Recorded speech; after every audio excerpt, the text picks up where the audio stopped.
Welcome to Yoshino Motors.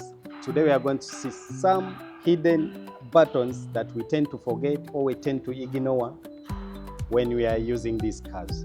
Today we are going to see what is the function of this button, DAC button. This DAC button, what does it mean? First of all, it's a downhill assist control. This DAC button is one of the safety features that we have to use when we are sloping down a steep hill and in a muddy area. It helps a lot. What are the goods and the benefits of using this button? First of all, it helps you to move at a constant speed when you are sloping down a steep hill. The main advantage of using this button is to help you just to be on a steady moving while sloping down the hill.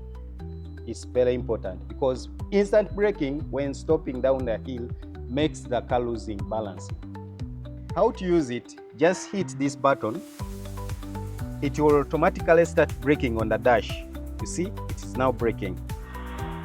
After then, shift the gear knob to the manual mode and engage in the lowest gear like this. Instantly it will stop braking and to remain solid on the dashboard. That means it is ready to do the function. So now, if it is engaged, you don't need to brake, you don't need to accelerate, you just leave the car, just hold your steering and leave the car go by itself. You don't need to press the brakes. Remember, stop dreaming about this, just own it and you will get that feeling of using all those functions that Toyota cars provide.